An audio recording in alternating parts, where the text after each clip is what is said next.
Today is June 25th, 2026.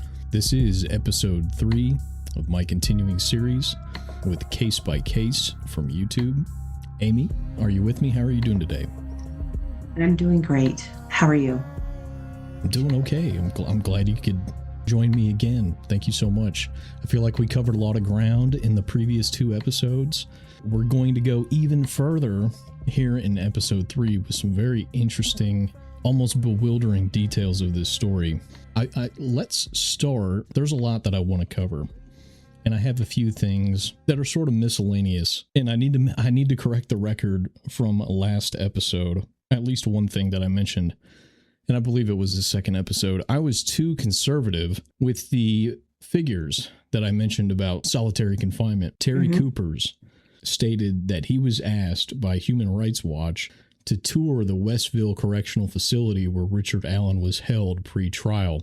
By the way, Cooper goes on to mention that they were horrified at the conditions that they witnessed. He went on to say that UN standards, again, according to Terry Coopers, state that 15 days, not 30 like I said, 15 days solitary confinement is considered a human rights abuse, or torture is another word that he used on camera.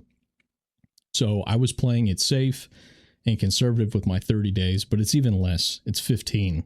So that is one mistake listening to the replay that I did catch from episode 2. There's another little side issue. I guess we'll bring it out here at the beginning.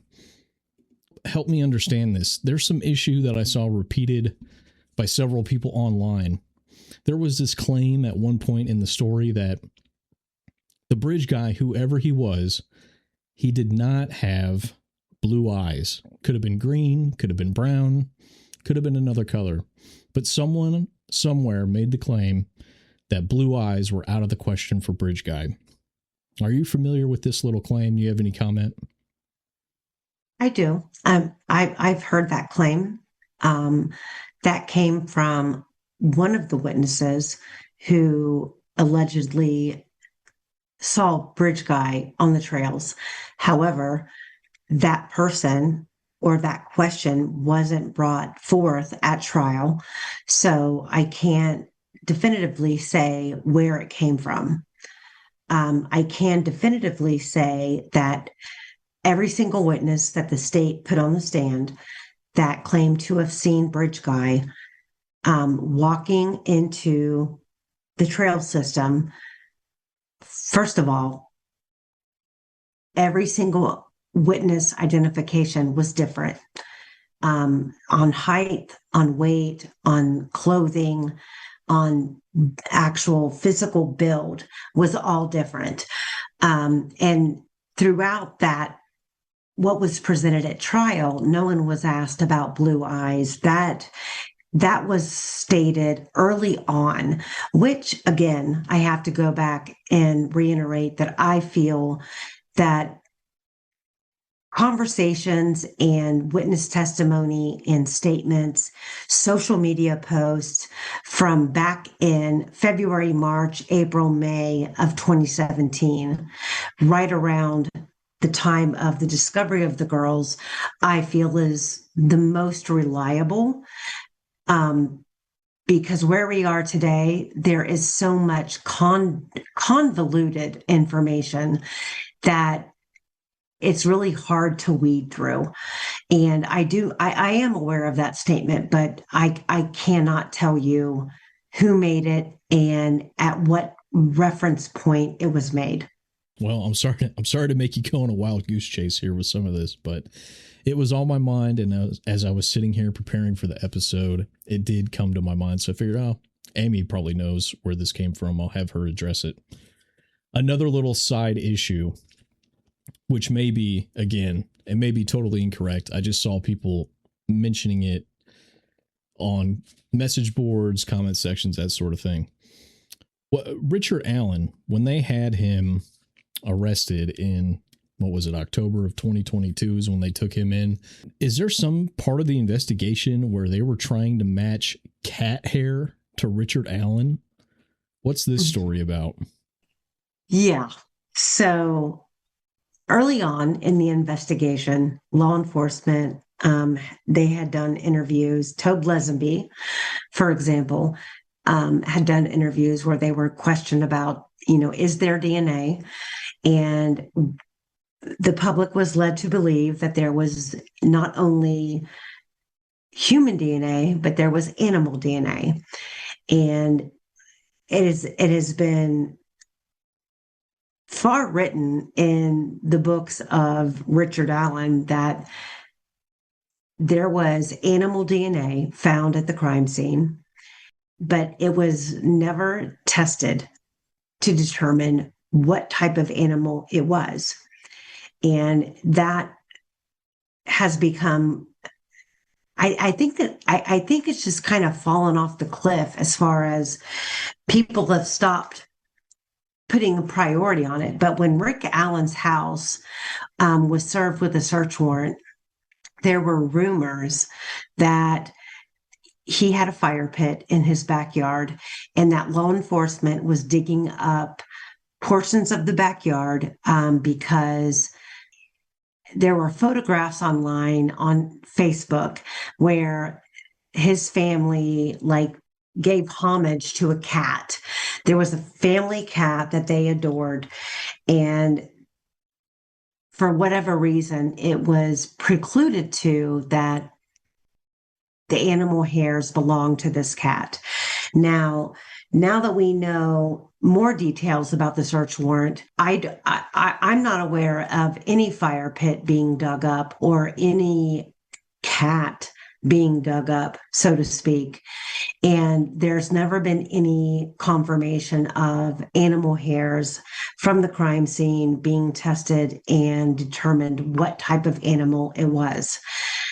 These are all rumors that have just kind of grown legs.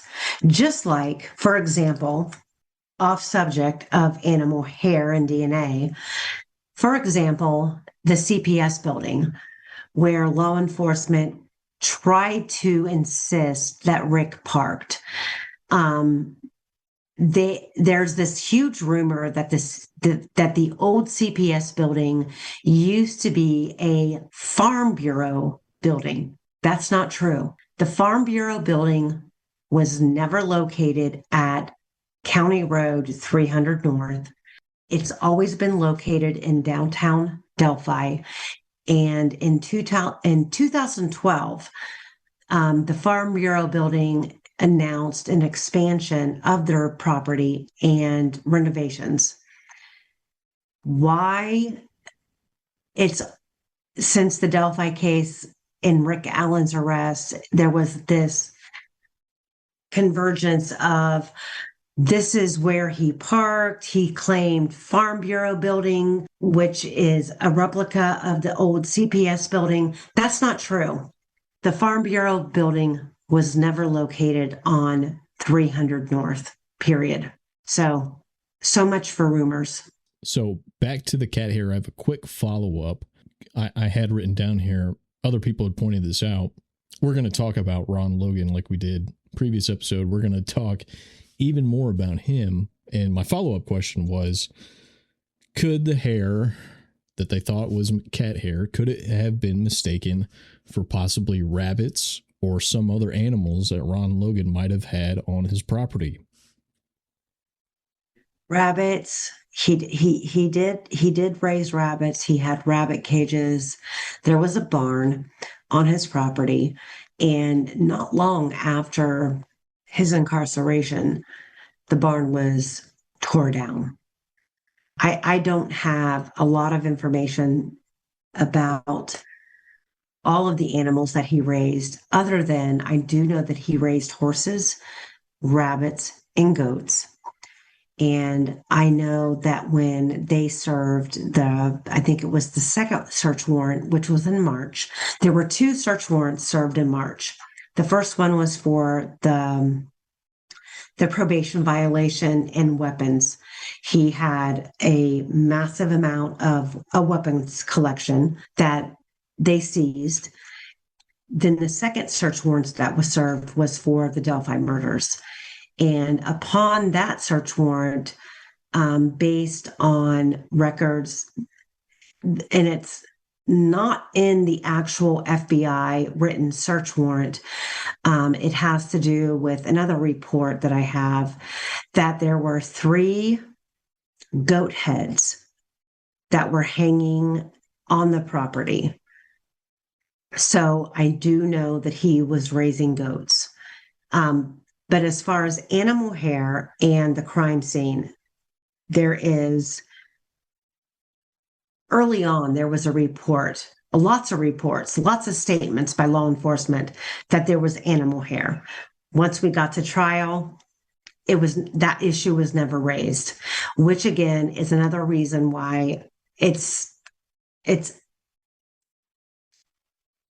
a convoluted situation as to how we are being played by Carroll County on this case, and everything that we were told about this crime. Once we got to trial, we were expected to just switch gears and believe everything that they said. Going down the pipeline of lost evidence, lost interviews, bullshit filings. I mean, it's massive. And when it comes down to the actual DNA testing in this case, and I'm sure that's something that we'll get to down the road, the DNA testing in this case is really problematic. And there's no reason why certain testings couldn't have been done, especially to determine what kind of animal hair was located at the crime scene, especially back in 2017 when Robert Ives, the prosecutor on this case, was receiving letters from Reese Davis about the information that he was given.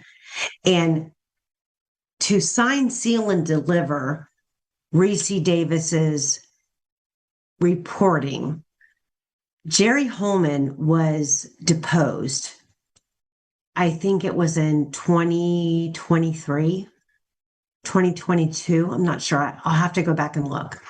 But Jerry Holman was deposed long before the trial started, long before the letters from Reese Davis started being sent during the trial, where Jerry Holman states in his deposition, yeah, Keegan Kline told me that him and his dad and his dad's friend committed this crime.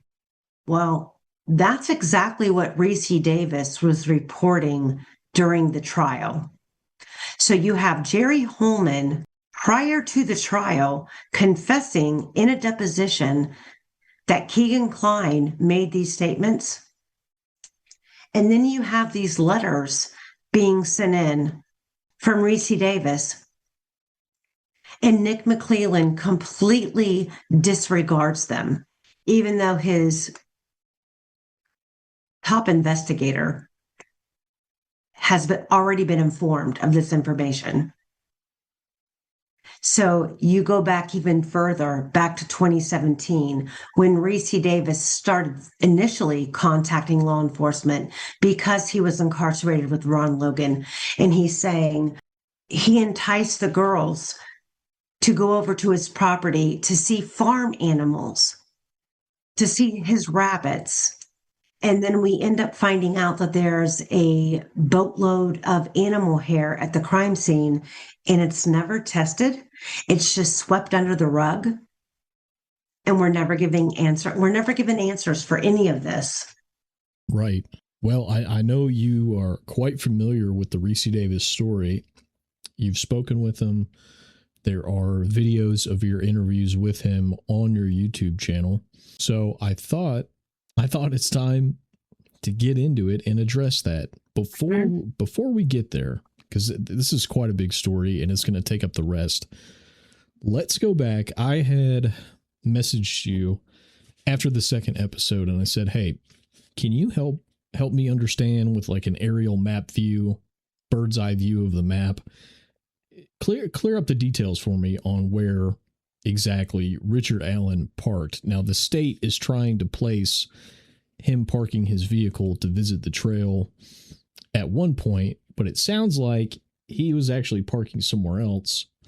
So you had sent me some information about it, and I feel like I have a much better take on it and understanding that he's what direction would this be? Far west of the trail system. So let's go back to that timeline. Give me a timeline for him. What do you think is his timeline? Is it 1:30 to 3:30 p.m. like the state says? Or is he gone off the trails by 2:15 like I believe Andy Baldwin is on video making that claim? Take me through some of those timeline issues and clear those up. So, based on when you listen to the interrogation video, again, this goes back to a man that the state is claiming committed this crime, yet he was so fucking savvy committing this crime that he left no DNA and no trace evidence whatsoever. You would have thought that Richard Allen would have had a signed, sealed, and delivered alibi if he was ever called in to speak with law enforcement about February 13th, 2017. However, Rick Allen is he's basically, he's throwing his entire life on the hearth and saying, I could have been driving this car. I could have been driving that car.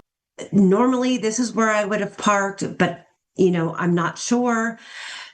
Ultimately, what he describes is going through town, the town of Delphi, which is him leaving his property. So where he lives on Whiteman's Drive, you come out, and I don't know the name of the road, but to go through downtown, he would have came out of his driveway, went up to the stop sign and turned left.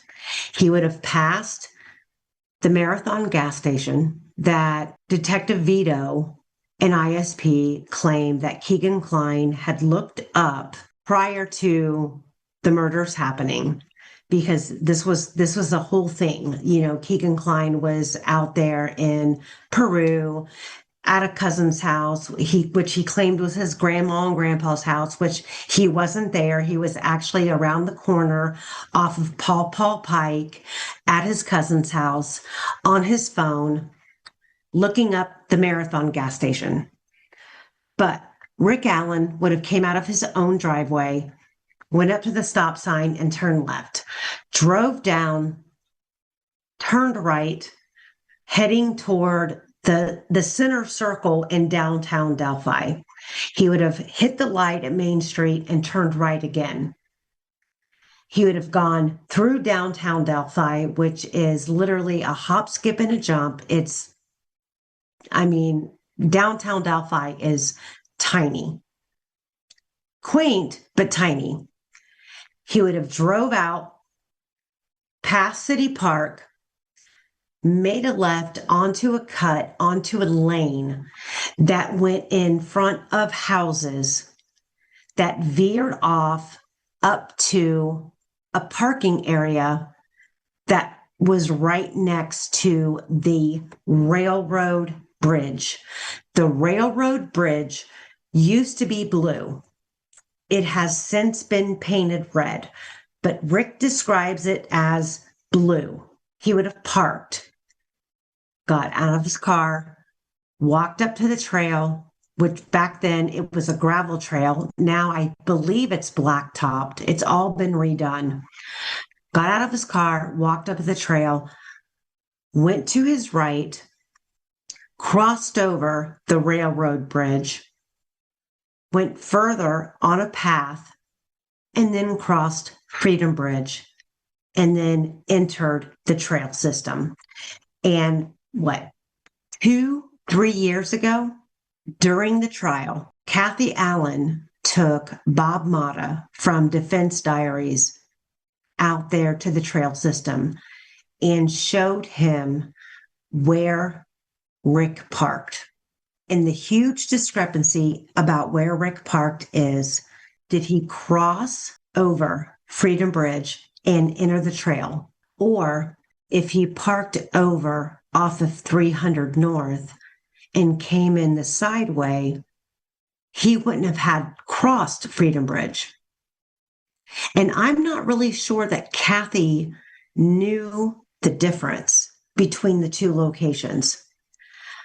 But the location that she showed Bob Motta from the defense diaries was that Rick parked next to the railroad bridge, just like he described in his interrogation video, passed over the railroad bridge, passed over Freedom Bridge, and then entered the trail, which that's a big difference. And if you've ever been to that location, and I have multiple times, where the old CPS building is located, you are parking in a place that leaves you completely exposed to anyone driving up and down 300 North.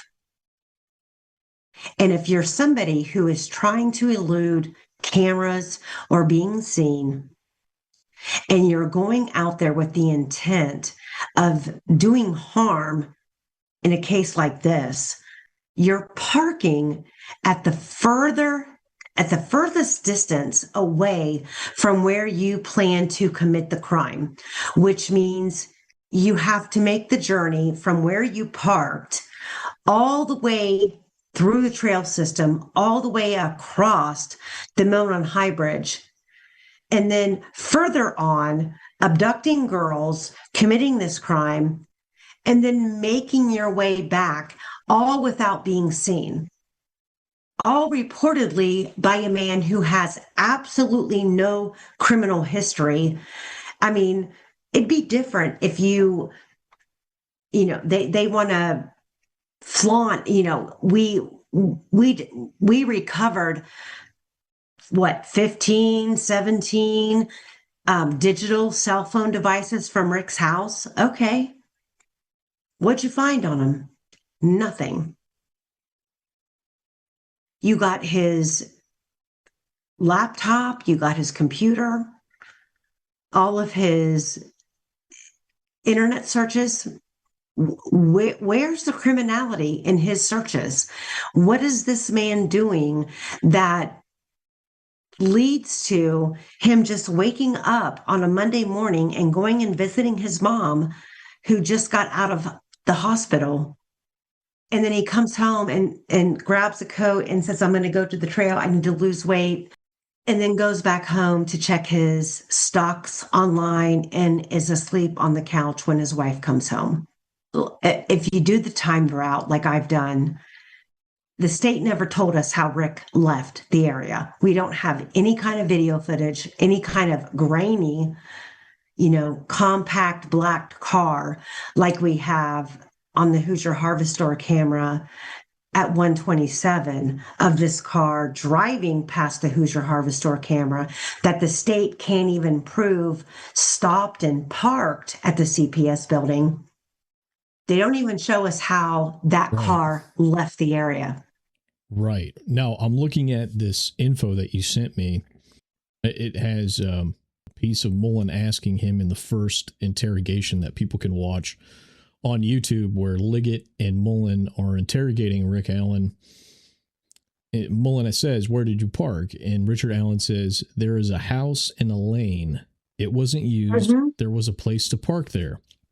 I parked on the building side of this, is what I'm saying." And he shows them where he parked using a paper map. He said he was familiar with the trail and the bridge. And he says, "We visit the trail regularly in the summer," meaning him and his wife, Kathy. It says down below, in his police interview, Richard Allen said, "There's a house and a lane. It wasn't used. There was a place to park there.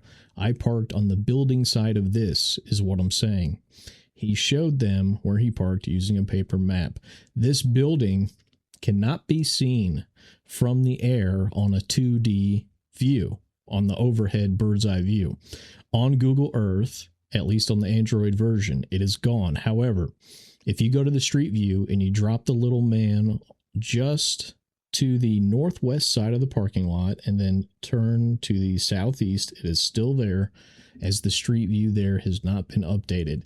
It is now a parking lot for people seeking to cross Freedom Bridge to access the trails. So I'm looking at this overhead view of this map that you sent, and it's got yellow arrows and a circle where Rick parks. And it's just west, I believe the direction would be west, looking at this picture, of Old State Road 25.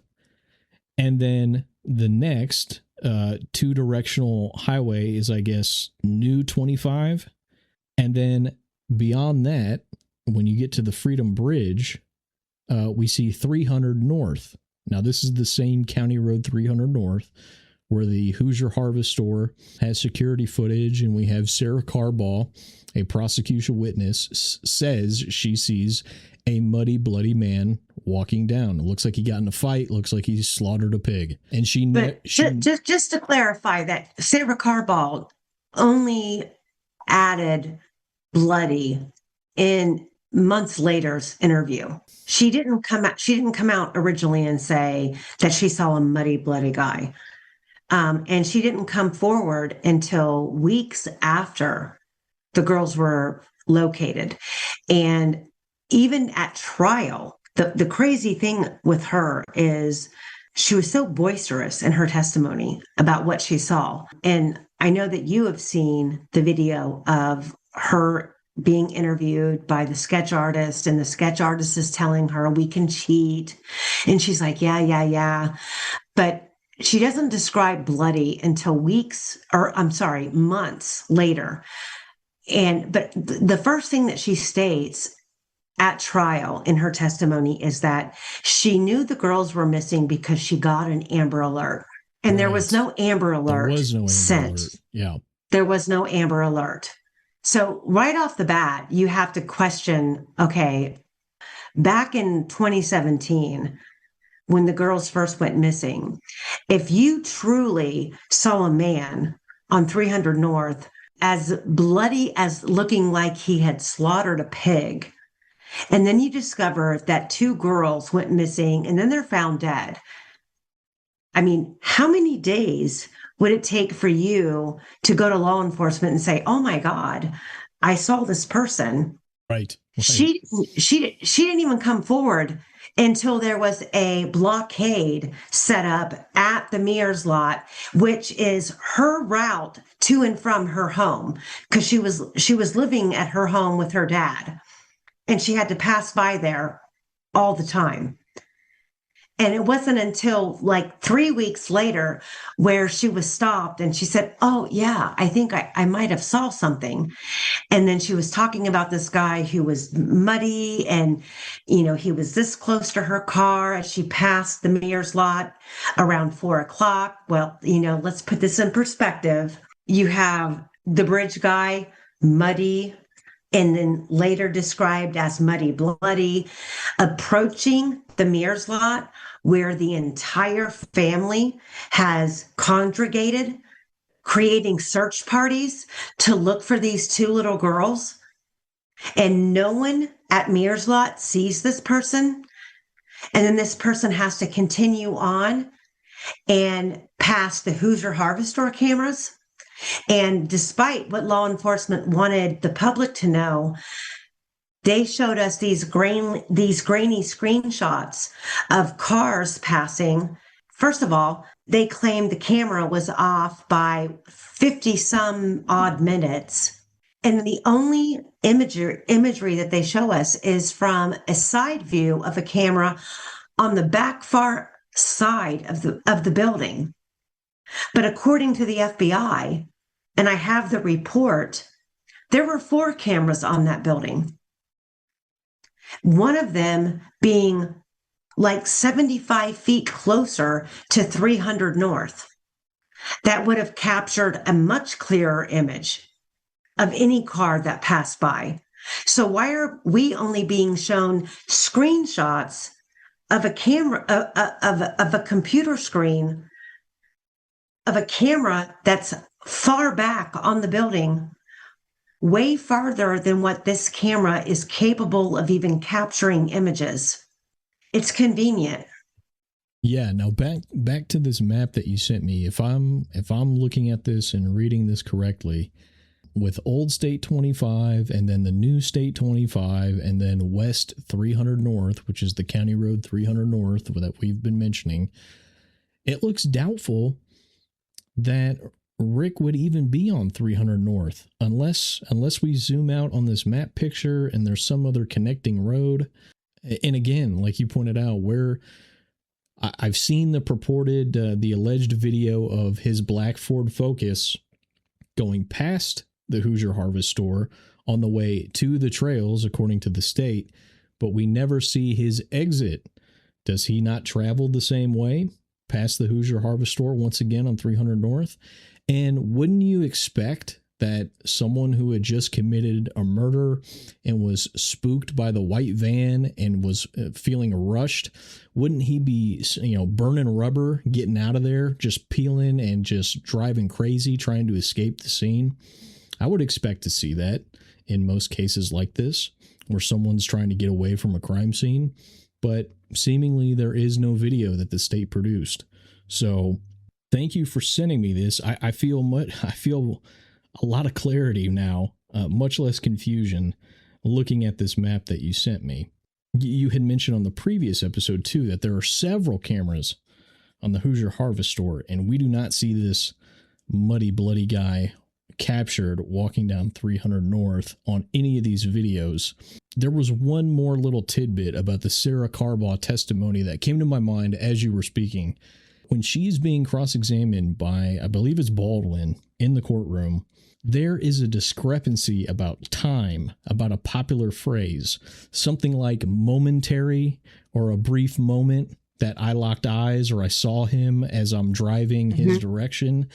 And she takes this with a very liberal definition. She says it's like 30 seconds to a minute when he uses this word, like a moment.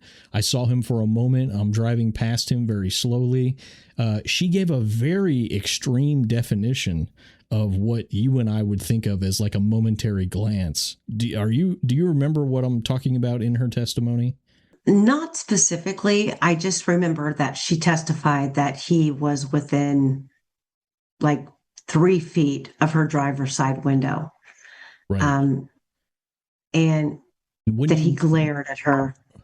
And glared at her. So, couldn't you see eye color? Couldn't you see, oh, wow, it's Richard Allen. He's 5'4", 5'5" at best. Those sort of things I think would stick out, especially if he really is bloody. That would be a sight to see. How could you avoid not looking at that? And the crazy thing is that the sketch that the state presented, that was supposedly came from her.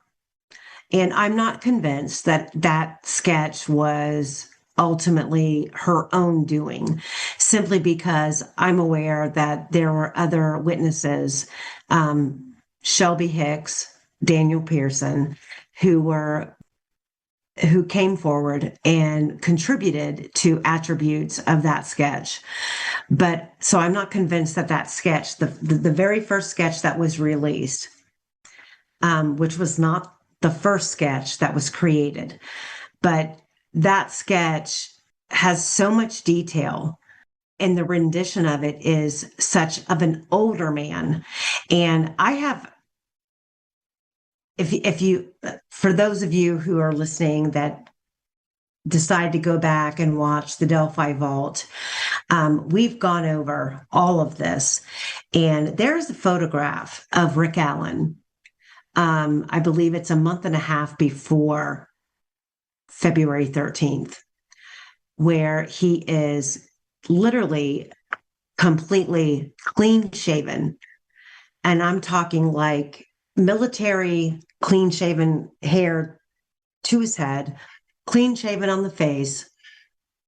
That photograph or that sketch looks nothing like Rick Allen. And 2 years later, they come out and they say, okay, that sketch is secondary. We're going to go with this young bridge guy sketch, who a much fuller face, poofy brown hair, clean shaven, good looking. Not that Rick Allen's bad looking. It's just, it's not Rick Allen.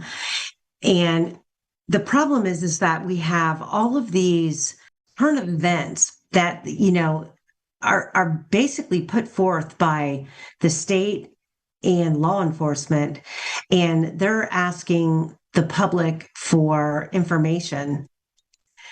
And the public is on one track, and then by the time we get to trial, we find out that we were completely, derailed, because what's being presented at trial and what we were told to look for are way two different things.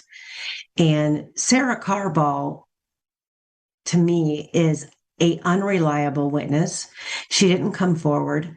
I felt that she had an ulterior motive, which would be the reward money.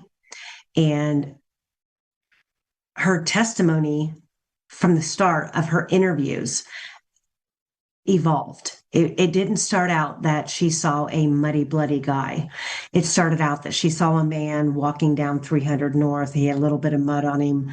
And if I remember correctly, it was by her third interview, she's saying bloody 11 times. And then by her fourth interview, she's saying bloody an uncountable amount of times. I don't know. But she was made to look like a fool on the stand, to be honest.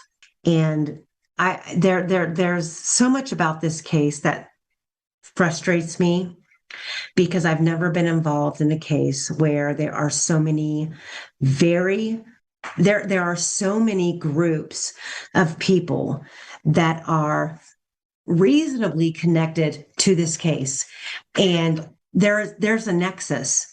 I mean, when you talk about Ron Logan, when you talk about Brad Holder and Patrick Westfall, when you talk about Elvis Fields, when you talk about the other groups of people that really have never really been discussed in this case, but I feel that was the point of it all. The group of people that I have been researching and investigating for the past 4 years is a name that this case, the majority of the people who follow this case aren't familiar with. And I just feel like Nick McClelland has a lot of explaining to do.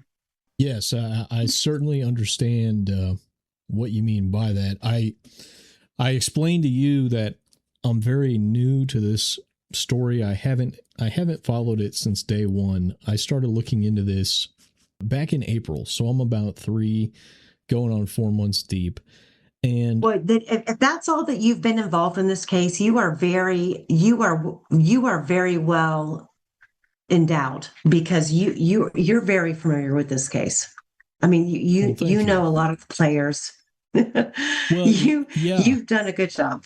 Well, I got I saw some of the controversy online, and I told you some of the initial little YouTube videos that I happened to stumble across with Ron Logan, and I'm reading the comments, and they're echoing some of the emotions that I'm having.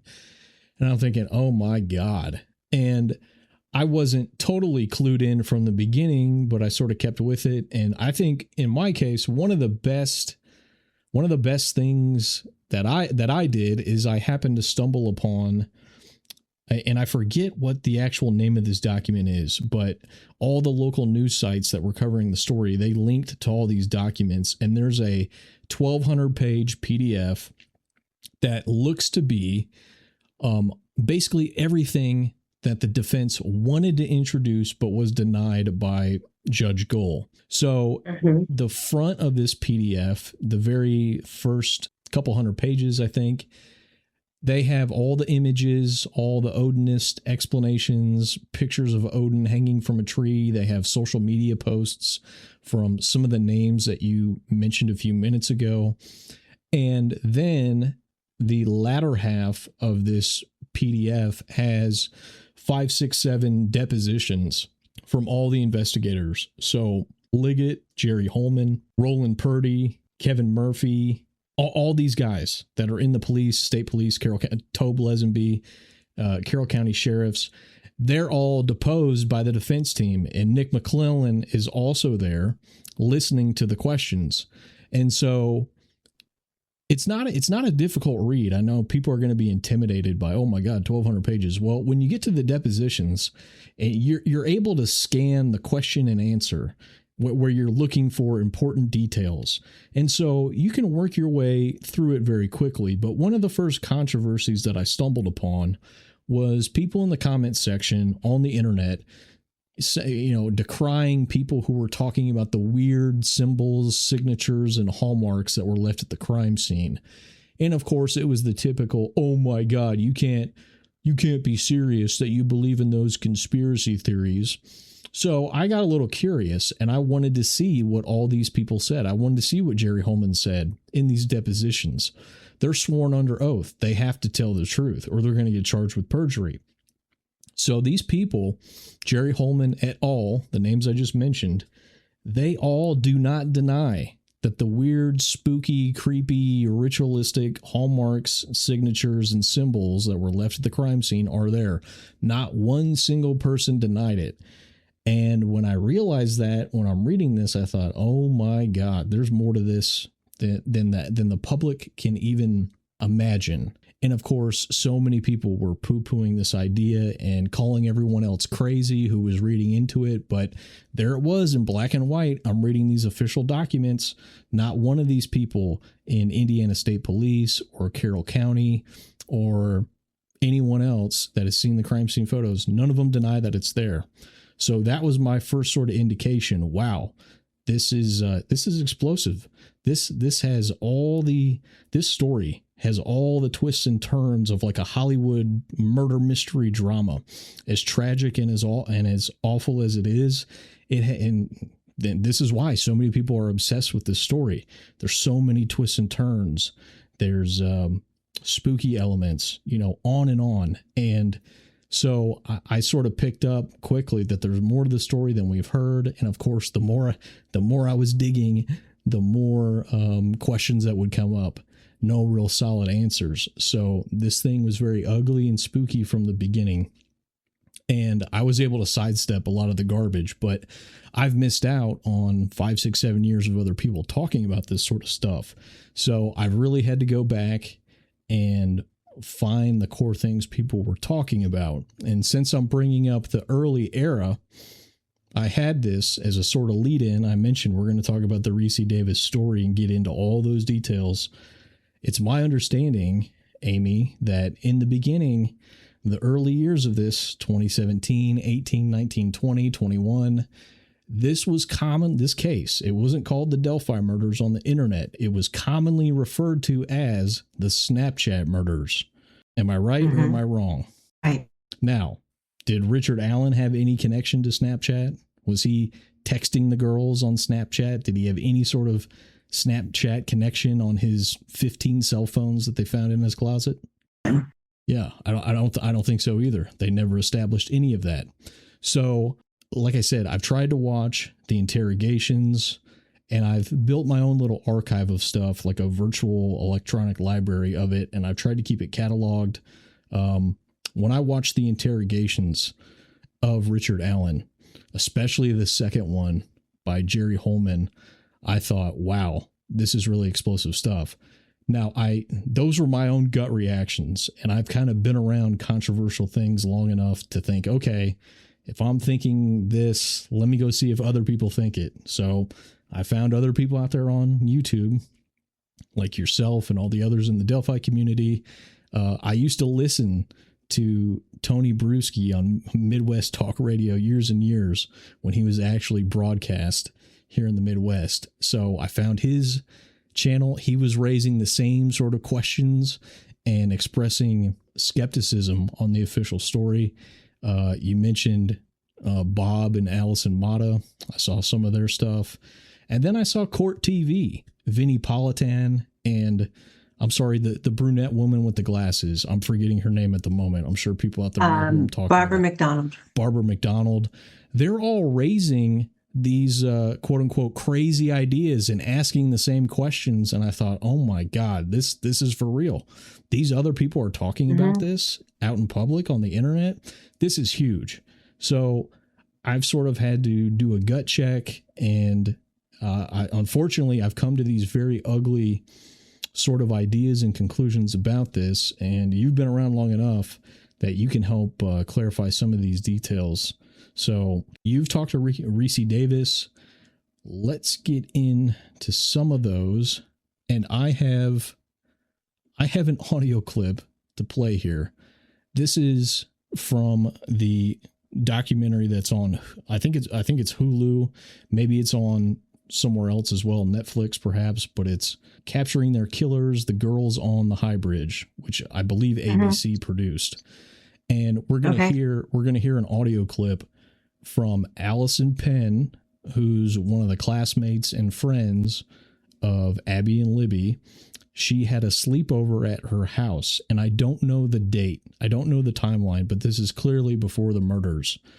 And we're gonna meet this person on Snapchat that went by the name Anthony Shots. So let me play this for the audience here. It was my sleepover that we were at when my sister and her friend were talking to someone on the internet, and Liberty and I were kind of just like in the background watching, observing. And they, thought he was fun and cool. And he was like, oh, I have another friend I think you guys would like, which was Anthony Shots. And so then they were like DMing him, and he had said that he was from around here, and Liberty was like, I don't know him. And I know everyone around here. So then she was like, well, let me DM him. He was giving them two different answers. Oh, I'm from Delphi, or oh, I'm from like Lafayette. It was just like he didn't know where he was from. It started to make them question, who am I talking to? Were you aware that Libby continued talking to him? I wasn't aware that they were still talking.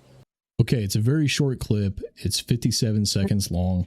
I don't know if everyone caught it, but this girl, Allison Penn is her name.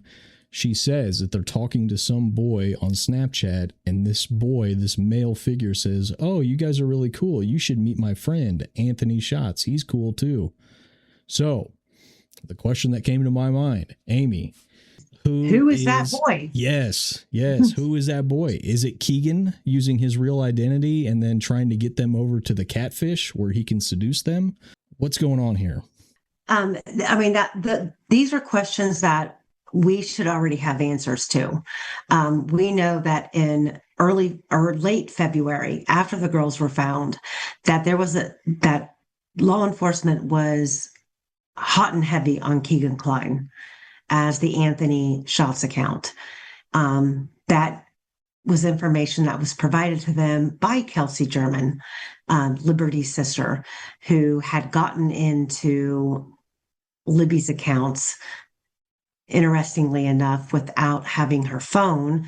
She seemed to have knowledge of her passcodes, etc., and accessed her messaging. I believe it was Snapchat where the messages were found, but I believe the sleepover took place I want to say 2 weekends before, simply because of the interview that Detective Vito did with Keegan Kline, where Keegan discusses with Detective Vito that Libby got on his nerves and he blocked her. I'm not sure of the date of the sleepover, but that is where technically Libby was introduced to Anthony Shots, that account. Who the rest of the girls at the sleepover were talking to, who said, hey, you need to meet my friend. There's never been another name associated with the Anthony Shots account other than the Emily Ann account, because Keegan reportedly used Anthony Shots, the male, the young, good-looking model type figure, but he also used a female account, or a female named account, which was Emily Ann. Oh, okay. Which that doesn't sound like it lines up here. So who Allison Penn and her friends were communicating with, who said, let me introduce you to Anthony Shots, that name's never been revealed to us as far as I know. Unbelievable. So I had I had some comments here that I wanted to read, and I hope this comes across clearly as I was thinking this and typing this out. So let me go ahead and read what I wanted to lay out for the brand new listener who's hearing this story at the first time. Now again, Richard Allen has no prior contact with the victims before the murders. Everyone's clear on that. No one challenges it. They never established any sort of prior contact. So, there have been people who admitted, Keegan Kline himself in later interviews, and then also Kelsey German is on record saying that this Anthony Shots account, which is Keegan Kline catfishing young girls for all sorts of sexual favors and meeting up, he is messaging Libby in the days before. And the story is, and I believe this is on record somewhere, that Kelsey messages this Anthony Shots account, which is Keegan Kline, on the night of the evening of the 13th when she's at the police department and she doesn't join in the search. She's going back through, just reaching out to people. Hey, have you heard from Libby? Do you know where she is? She's missing. Do you know anything? She says she messages the Anthony Shots account and that he responds something along the lines of, oh my God, what happened? That's so terrible. And then he says, I was supposed to meet up with her, but she never showed. So. Okay. So that message, all of the answering from Keegan Kline that you just stated is true. It was just broken up in two different messages to two different people. He tells Kelsey that he had no information, and she chalked it, according to Kelsey, she chalked it up as, okay, moving on. I believe it was on the 14th that a friend of Libby's sent Keegan Kline a message, and she says, did you hear what happened? And he says, no, what? And she tells him, and he said, oh my God, I was supposed to meet her, but she never showed up. That was with a different person. That wasn't with Kelsey. Again, another failed part of this investigation, because this information, this is not speculating. This is information that's on paper from a transcribed interview from Detective Vito with Keegan Kline, where he's confronted with these messages. So, and does he deny it, or does he admit to it? He walks around it. He walks around all of it. When he's questioned about, okay, well, immediately after the murders, him and his dad go to Vegas. While he's in Vegas, he's doing all of these nefarious searches, Google searches, how long does DNA last? He's looking up the victims of shootings, like I forget what school it was, the elementary school shootings. Yes, Sandy Hook, yes. He's doing all of these bizarre things while he's in Vegas. And the most telling thing to me is his admission that, like, while him and his dad are in Vegas, they are calling around to like brothels, trying to get pricing for the two of them together to go to brothels. And then he continuously, during his interview, tries to convey that what he was doing on his phone, all of his, Dropbox, nefarious, child exploitation stuff that he was doing, that he would never relay that with his dad, because, him and his dad didn't have that kind of relationship. But yet you're in Vegas looking up brothels together because you both want to go to a whorehouse. Like, so much doesn't add up. And I think that's one of the things about this case that really just lights my fire. And that is all of these people, and it's not just Keegan Kline, and it's not just Ron Logan. It's Brad Holder, it's Patrick Westphal, it's Elvis Fields. It's all of these people who have made very directive, and don't get me wrong, I'm aware that 50 people didn't commit this crime. I'm aware of that. But when you have all of these different nexuses and connections, that it's like law enforcement went 60% into the investigation for each one of them and then just stopped. There's no resolve. There's no answers. And at every turn, like, when it comes to the exhibits, the discovery in this case, the things that should be public knowledge is all being hidden still. I mean, when you go through the exhibits that have been released that are supposed to be publicly accessed, and you've got a 40-page deposition, for example, of Anna Williams, the mother of Abby Williams, and you've got 25 pages redacted, entire pages. That's not transparency at all.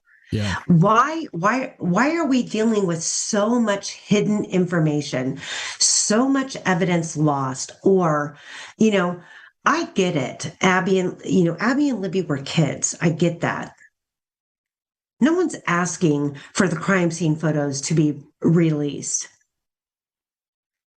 But if you want us to trust your investigation, what's wrong with providing the transparency of the investigation? Okay, you lost 70 days of interrogations and in interviews. Okay, well, let's talk about the people that you interviewed at a different location, like Betsy Blair. There are people who were interviewed outside of the Carroll County courthouse and jail that we still don't have their videos from. This thing is kept under lock and key. And I'm sorry, but you will never convince me until you prove to me that Rick Allen actually did this crime, whether it be DNA, whether it be him caught on camera. I've got 14 business names of CCTV footage that law enforcement obtained that we've never seen, that should have shown us Rick coming or going.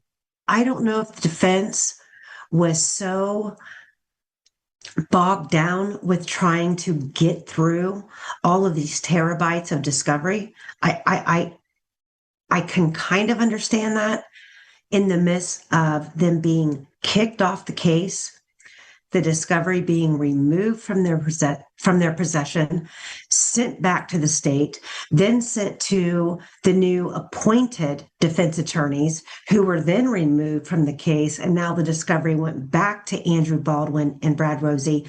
I get how they fell behind. And then you're looking at the depletion of health of Rick Allen. And they say, okay, well, we need a fucking speedy trial here because he's fading fast. And a lot of things were put on the back burner. Yet there's so much discovery and evidence in this case that has not been presented in the court of law, been made available to the public. And the only people to blame for all of the scrutiny in this case is the state. If they were holding firm in their conviction that they had the right man, you don't have to jump through mental gymnastics and unethical maneuvers to convict a guilty man. with the amount of years that they had to investigate this case and the amount of evidence they should have been able to accumulate between the time of these girls being found until the day that Rick Allen was arrested, they should have had more than enough. And yet at trial, they are still trying to pull the wool over everyone's eyes about the evidence, the witnesses, the timeline, the bullet, and who Rick Allen was as a human being. It just does not add up. I agree. And I want to go back to this idea that everyone on the internet for years and years, they called this the Snapchat murders. Everyone thought it was suspicious that this Anthony Shots character on Snapchat is messaging at least Libby, that we know for sure. And then later her and Abby wind up dead in the woods. Now, again, I'm going to repeat a point and I'll go further into this. And you tell me if I'm crazy with my little commentary. And if I am off base, please correct me, because I want to get this right. So Richard Allen has no prior contact with the victims before the murders. Everyone's clear on that. He doesn't know them. They don't know Richard. Not the Patty family, not the Williams family. They do not know Richard Allen. So am I supposed to believe that Keegan Kline, aka Anthony Shots, via Snapchat, is arranging some sort of meetup? And remember, we just went over the details that he told someone, oh, I was supposed to meet her and she never showed. I'm going to assume that is true and accurate. So that day is coming, Monday, February 13th. If this is true, I can see that Keegan Kline, aka Anthony Shots, he's licking his chops over meeting these young girls. Today's the day, Monday, February 13th. They're going to come out to the trails. He's going to be there somehow, some way, and he's going to finally meet them. But before that can happen, the state is telling us that secret predator Richard Allen swoops in and steals Keegan Kline's victims for his own sadistic urges. What are the odds that pedophile Keegan Kline had his victims stolen out right from under his nose on the trails that day? The odds of such a scenario like this playing out is astronomically improbable. Amy, that's like you and me. We decide, let's go rob this bank. We case a bank. We pick one out. We pick out exit routes to make our escape. As soon as we go in, we kick in the doors to the bank. We flash weapons. And then we see that the bank vaults are already empty. And then we learn someone just robbed the bank earlier that day. This is a preposterous scenario, in my opinion. And yet the public totally swallowed this ridiculous lie about Richard Allen being guilty.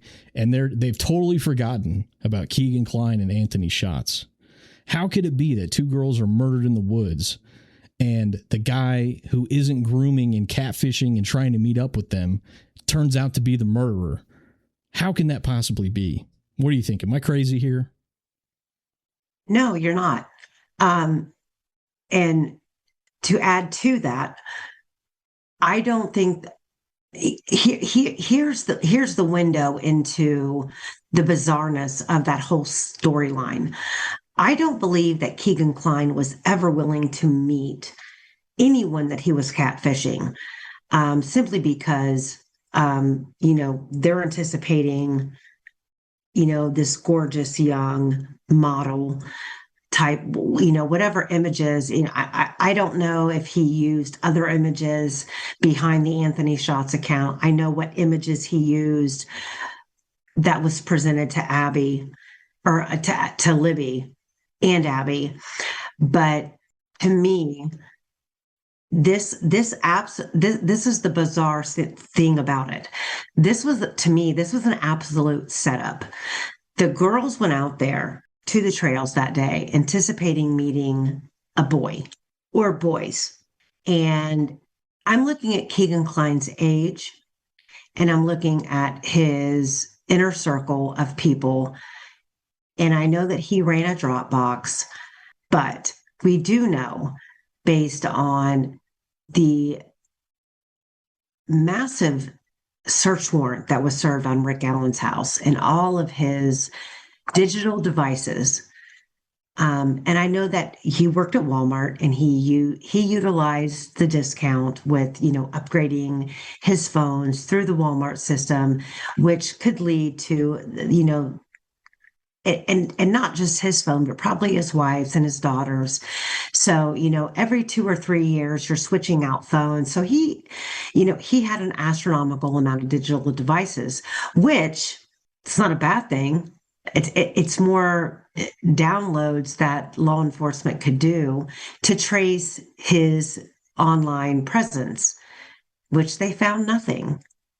But I'm absolutely with you on the fact that for law enforcement to make us think that somebody else just loomed in and honed in on these two victims who were there to meet this really bad dude or a bad actor there on the behalf of this really bad dude is really unbelievable. And when you go through the timeline and the locations of all of the people that were out there, it doesn't line up. But what does line up is the girls' behavior once they got on the trails. They were absolutely him-hauling around long before they even started heading down towards the Monon High Bridge. They were him-hauling around. You had the Snapchat, in the foreground, not in the foreground, in the foreground, not in the foreground. Camera light on, the phone's on, the phone's off, the phone's on, the phone's off. They're doing a lot of things with the phones. And I say phones because I am absolutely 100% convinced that Abby had a phone. And that's a whole nother discussion, but I believe I have evidence to prove that Abby had a phone that was connected to Libby's Google account, iPhone account, and iCloud account, which would definitely play games with what the found phone historically would have on it. And that's a whole nother conversation. But I am with you on the bullshit story that somebody else swooped in and abducted these two girls and did to them what they did outside of the original plan by Keegan Kline. And I am still at a loss as far as it comes to, was Keegan Kline actually there? Did he send someone? Did he tell someone that the two girls were going to be there? Was he, was he the director of the plan? I don't know. Well, I really don't know. Let's go ahead. Let's get into the meat of the Reese Davis story. So tell me when you first got into the details of the story, and then remind me of the date of when you talked to him. I know you have a YouTube video out there with the recorded conversation. Do you remember the timetable? When was it that you finally spoke to him? I don't know the date and times off the top of my head. I can tell you that immediately following the motion to correct error, when it came out that Michael Osbrook, he filed on behalf of the defense team, it included the shocking details of Reese Davis's accounts.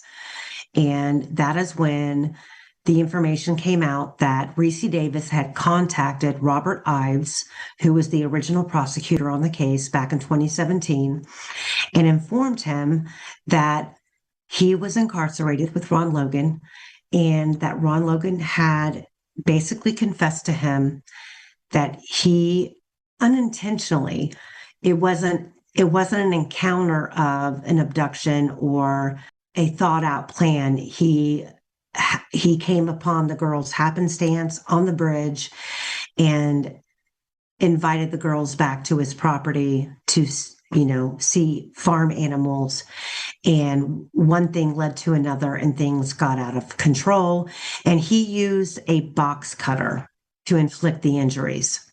So put that on the back burner, that Reese Davis in 2017 came forward with this information and that a box cutter was used. In the meantime, you've got Dr. Kaur, who was the pathologist out of Terre Haute, who did the autopsies on the girls for years, claiming that there were two different blades used in this crime, a straight edge blade and then a serrated blade. And that's pretty much kind of all that we knew. And that information didn't come out until. So then when the motion to correct error came out, the error brought things full board with when the trial started, Ron Logan had already been extracted from the prison, like he had basically bragged about, my boy, Nick McClellan, when he takes the prosecutor's office as head prosecutor, he's told me that he's going to get me out. Well, he wasn't lying, because Nick McClellan took office at the beginning of, I think it was January. And on the 16th, Ron Logan's sentence was modified. He was brought home. He was put on house arrest. And that's all that we heard from Ron Logan until he died of COVID, I believe in 2022. If I'm right, I'm not, it could be a different year, but I think it was 2022. So yeah, I think it's January 2022.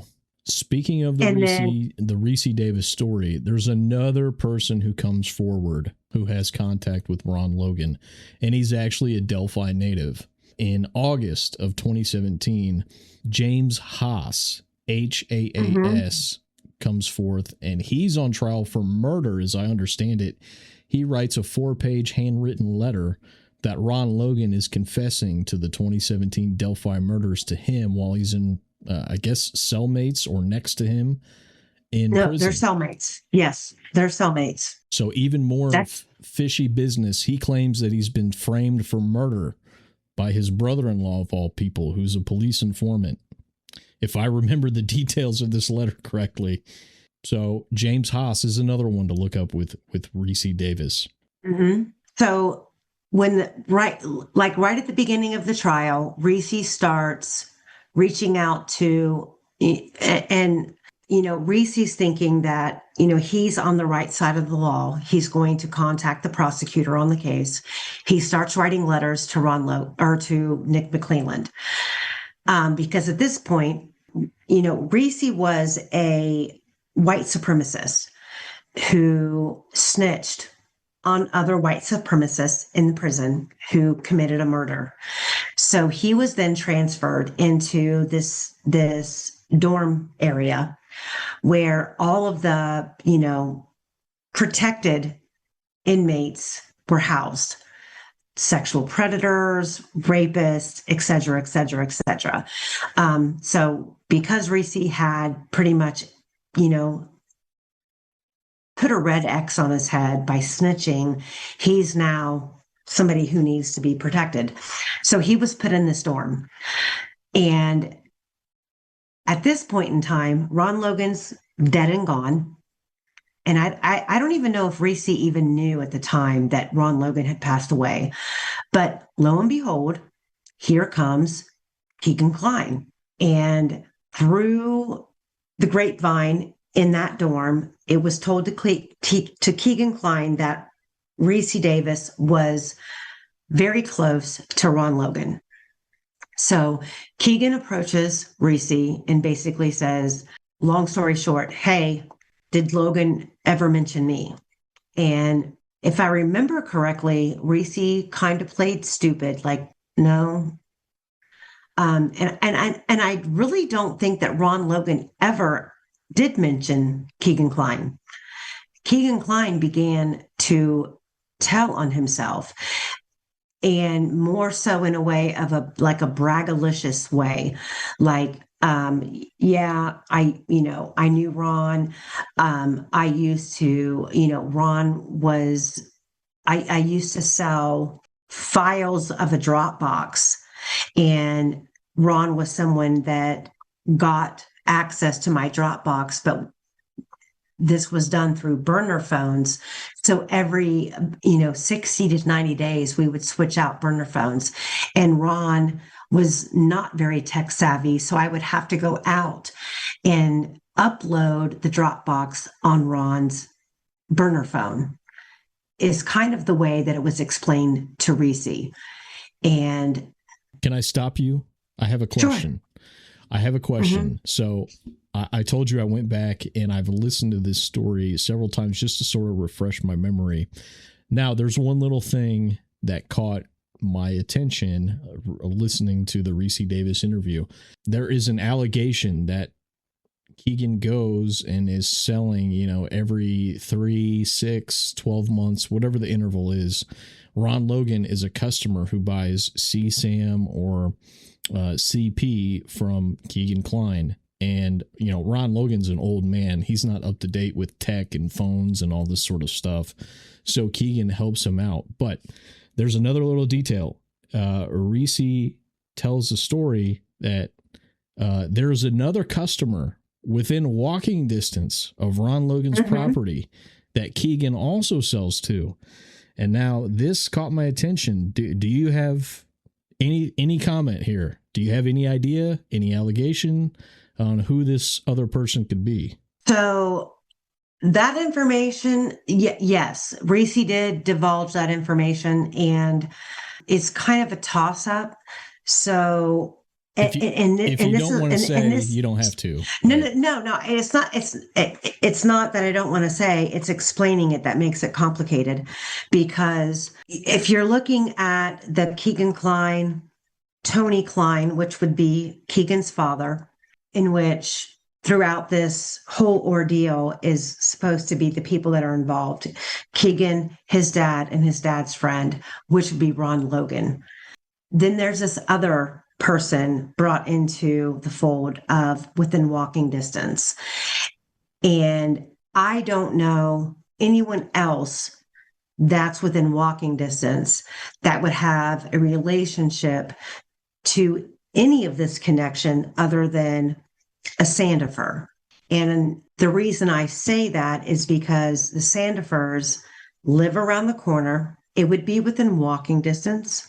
And not only that, but one of the Sandiford boys was in the military with Brad Holder and Patrick Westfall. So therefore, that opens up the can of worms to beyond Keegan Kline and Tony Kline.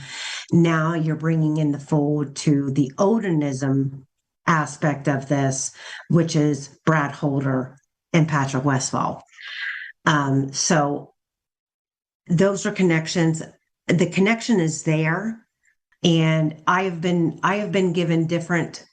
The hard thing is that I talk to a lot of locals in that area who all seem to be very knowledgeable about, the stories that originated shortly after the girls were found.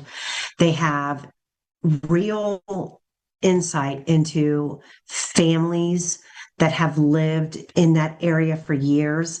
So I don't want to discard any of the information that I've been given, but I've been given a massive amount of contradictory information, and I don't know what to go with.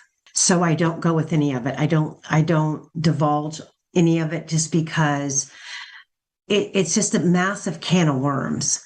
And we already have enough on the surface to dig through and chisel through and try to make sense of. But the Sandifords, just a side note, the main Sandifer property out there is the same property that the video that captured the white van driving into the private drive at 244 is from their property. So, I'm kind of stuck in, there's so much about Reese's story that is believable, but then there's aspects of it that I question. And I don't question Reese. I don't question what he was told. I truly believe that he's repeating what he was told. I'm questioning the person who told him, and that is Keegan Klein.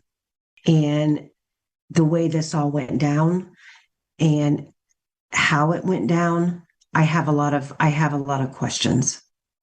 Now, when we had spoken and I had asked you about some of the Reese Davis stuff, I was just getting familiar with the basic story that he told from his first encounters with Ron Logan. And then, like you mentioned, he later runs into Keegan Klein. Now that alone, running into these two men who spill their guts and confess, that may be incredible and unbelievable to some people. And I think that is. Not that I don't believe the story. The story is extremely fascinating.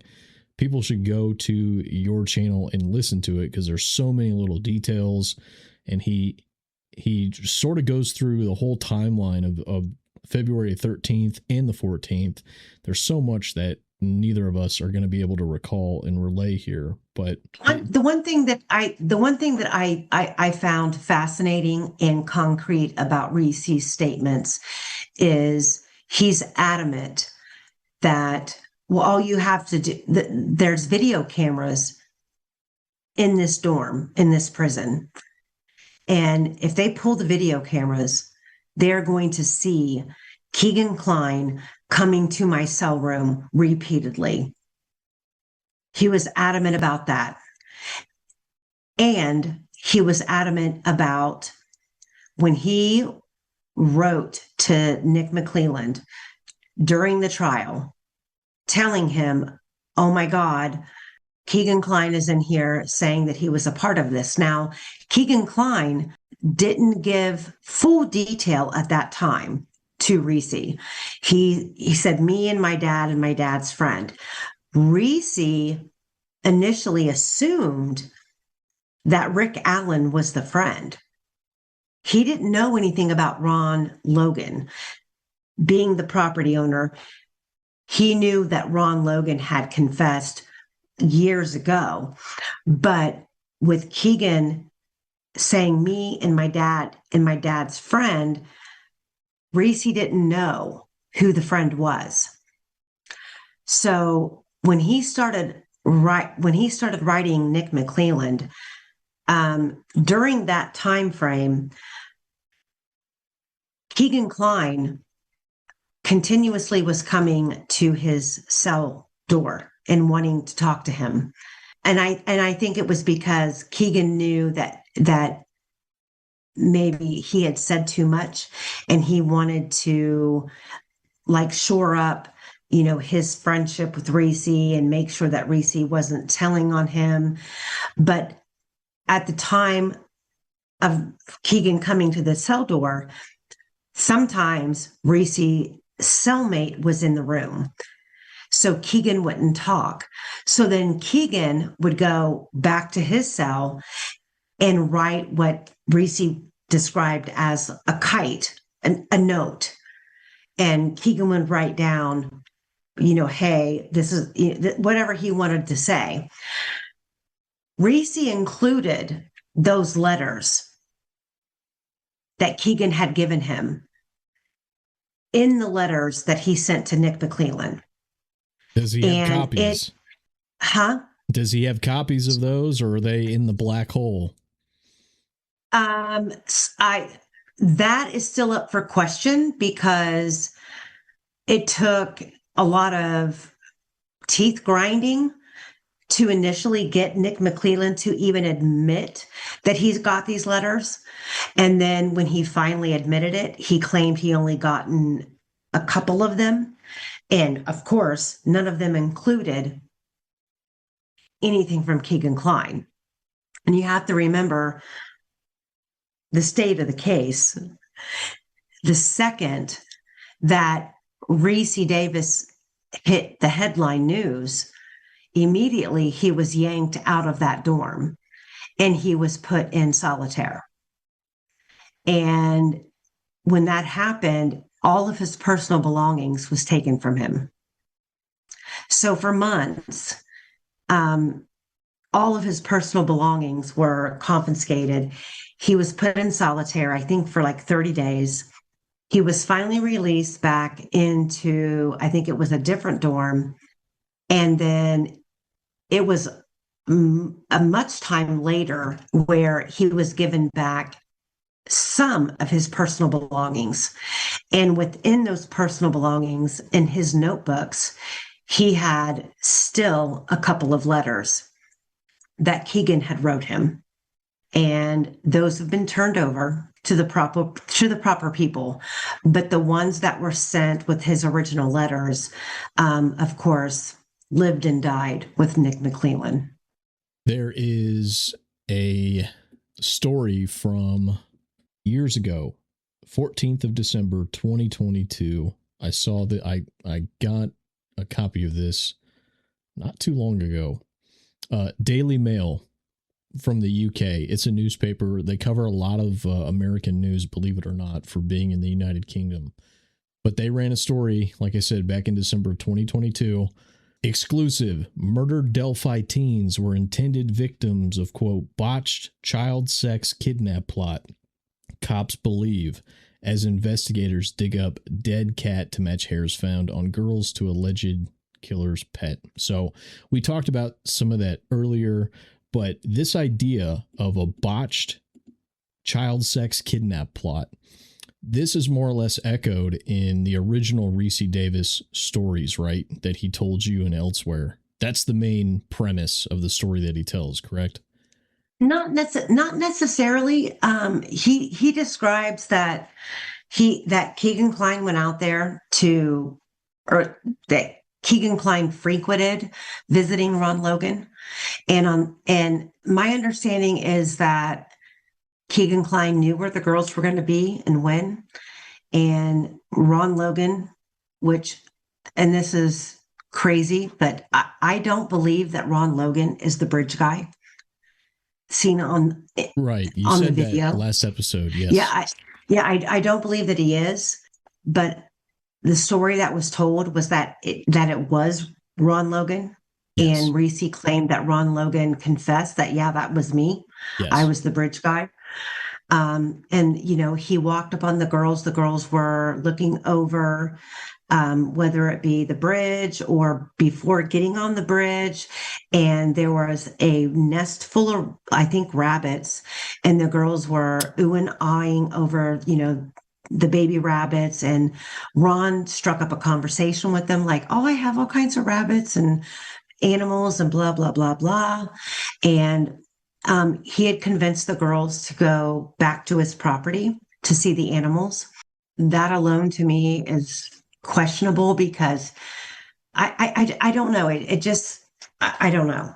But ultimately, if he's bridge guy, he's the guy who tells them to go down the hill as if he's giving directions. Go down the hill, like this is the way to my house. You can watch the bridge guy video and make of it what you discern. But according to Reese, that was the story that Ron gave. And then when he took the girls down the hill, they were handcuffed. And they weren't handcuffed individually with like their arms behind their back. They were handcuffed wrist to wrist. So one set of handcuffs between both girls. And he ushered them, I guess, across the creek. And the story gets crazy. Like, they were handcuffed, they were taken across the creek, and then Abby slips out of the handcuff because, she's so tiny. The cuff wasn't tightened enough. Abby takes off, and Reese said that Ron claimed that Libby said, call the cops, call grandma, which that's compelling. Call grandma. Yes. Immediately I took note of that. Yes. Chilling. Yeah. Call grandma. And that Ron Logan basically said, at that moment, Ron Logan initially, that's the first infliction of an injury that Libby gets. And Ron Logan basically threatens Abby as she's running away do you want me to hurt her more? And Abby comes back. So that's one version of the story. The other version of the story that I was told by Reese is that, and I'm not saying it's a version that Reese's telling. I think it was the versions that he was told in the stages that he was told, because initially he said Ron was confessing, but Ron was trying to make it out like it was a situation that got out of hand. But then as time went on, he started to be more real. Like, yeah, I'm a pervert, that type of thing. The initial story was the girls were coerced to go back to Ron Logan's property to see the farm animals. On the way, there was something that Ron did that Libby immediately took offense to and basically decided this is the bad fucking idea and tried to convince Abby, we need to go back, we need to go home. And that's where the conflict started. And that Libby struck Ron and hit him in the face and gave him a nosebleed. And that nosebleed got blood on Libby's tie-dyed t-shirt. And that was the explanation as to why the tie-dyed t-shirt was thrown in the creek, because it had blood on it. That was the first version of the story, which, okay, I get that, but Libby had originally on a sweatshirt.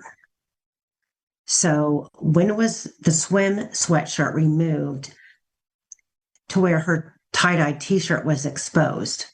And just because you throw a t-shirt in the creek doesn't mean that it's going to absolve any DNA that's on it.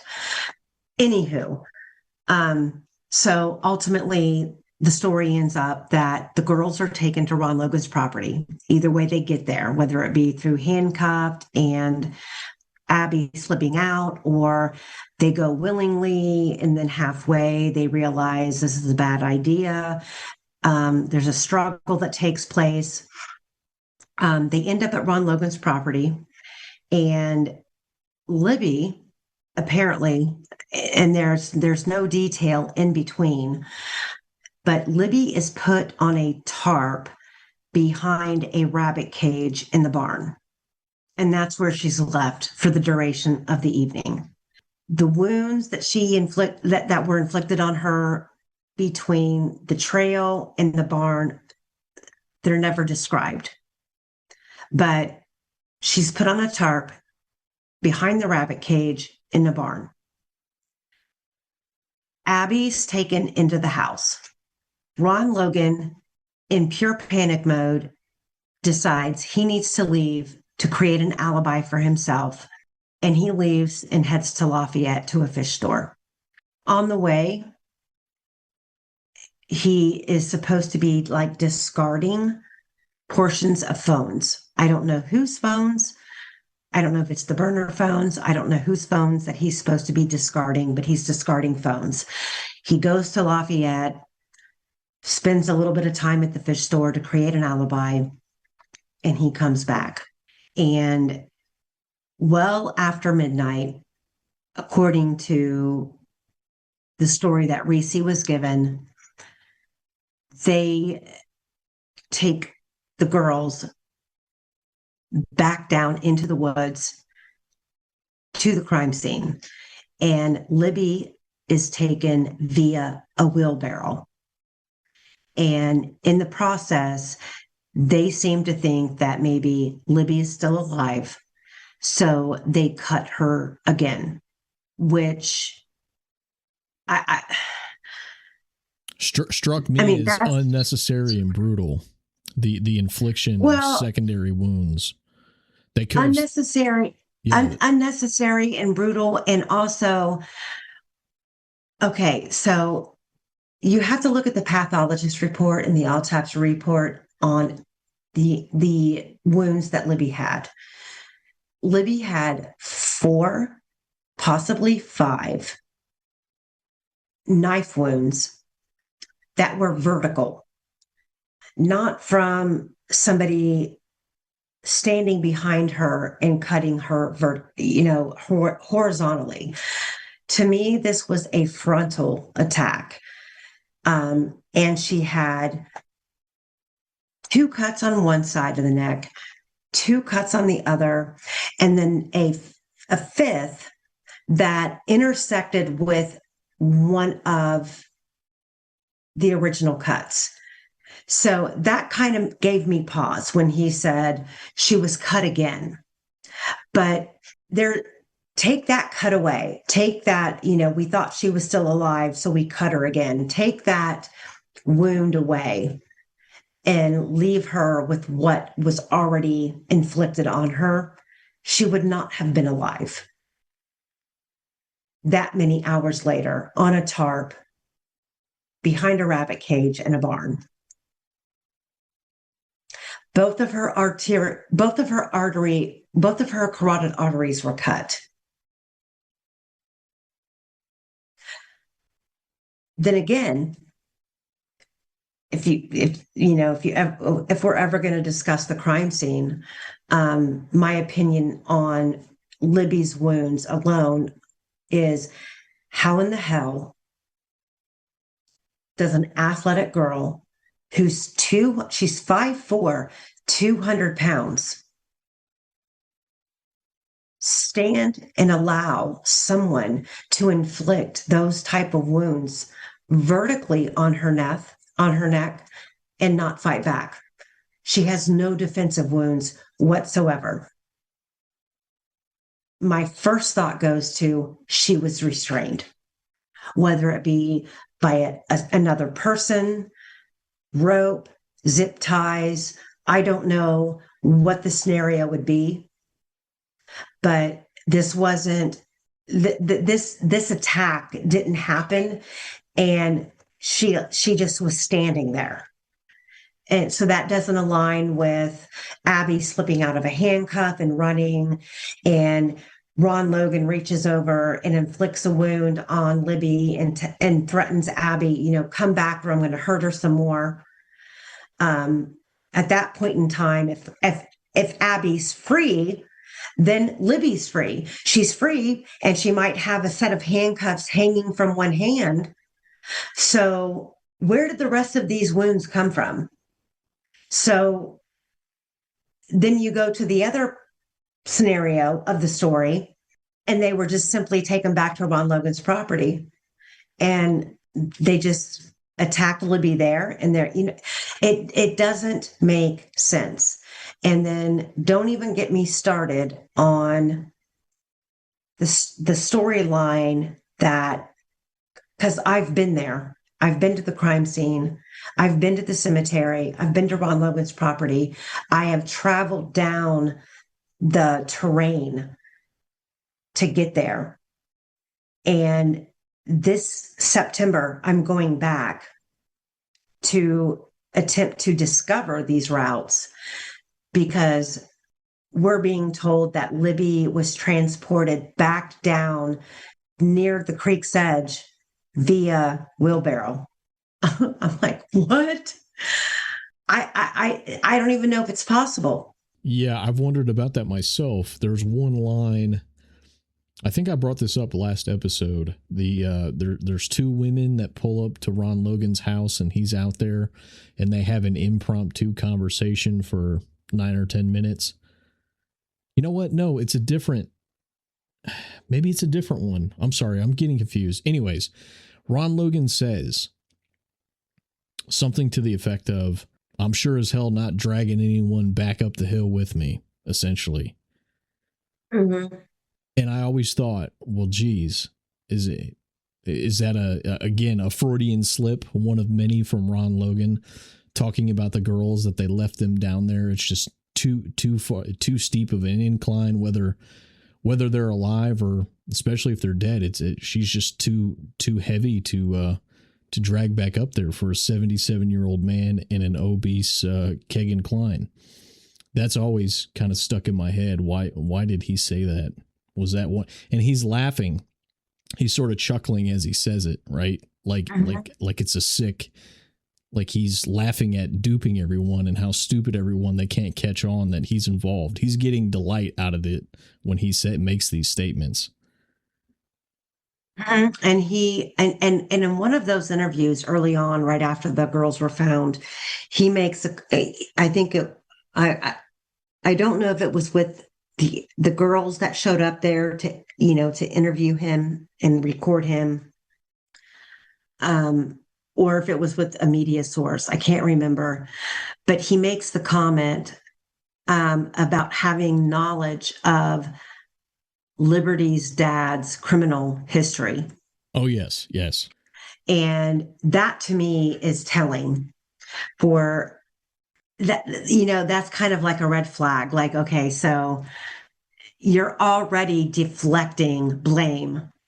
And that falls right into my narrative of a part of this case that we spent what, 4 or 5 hours talking privately about this case.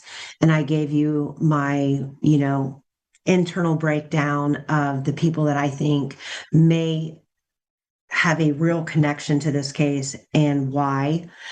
And it's a name that it's not commonly spoken in this case. We've dealt with the Odenism aspect of it. There's always been the Ron Logan facet of it. Right. Now, okay, I know exactly where you're going with this, and it just popped in my head. Let's save those specifics for a later to come episode. But I know exactly what you're referring to. He says there's I think he said 17 felonies between the two victims' families.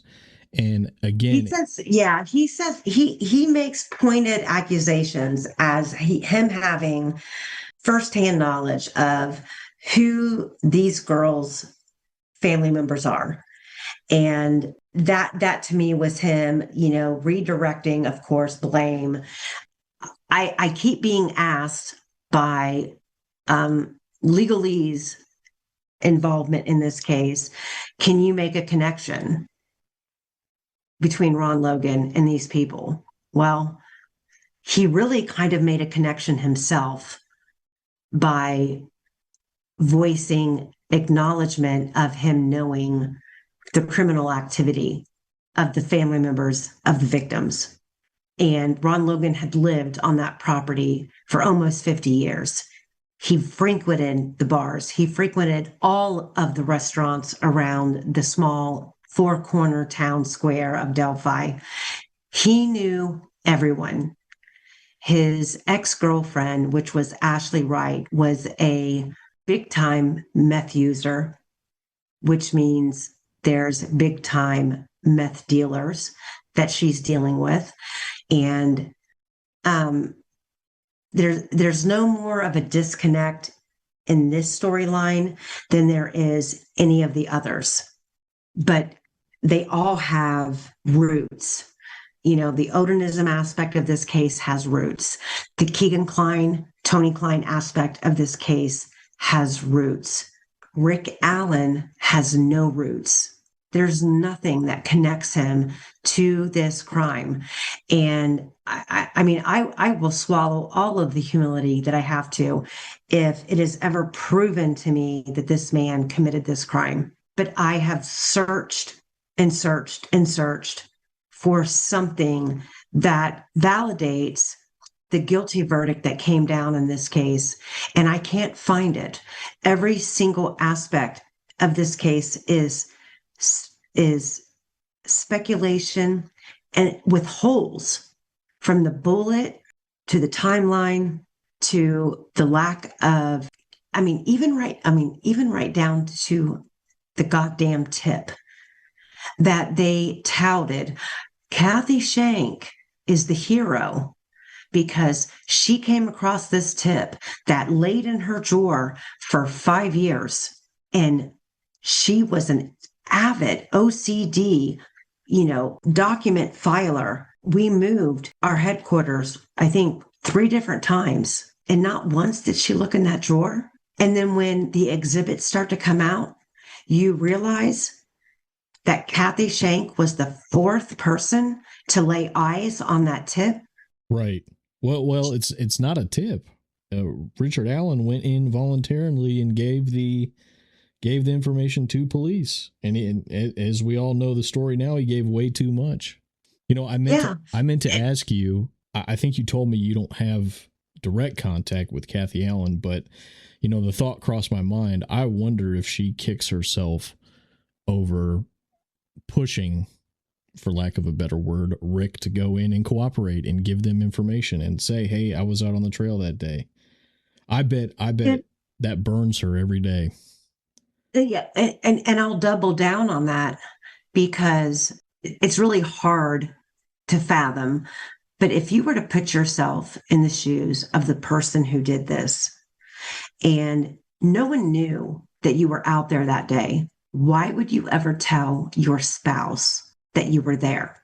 Like he didn't have to tell anybody jack shit.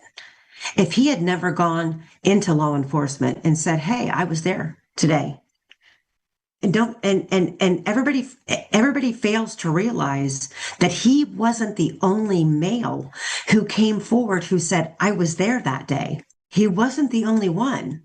In fact, there were multiple men in the vicinity of the High Bridge within the same time frame that the state is trying to put Rick Allen there.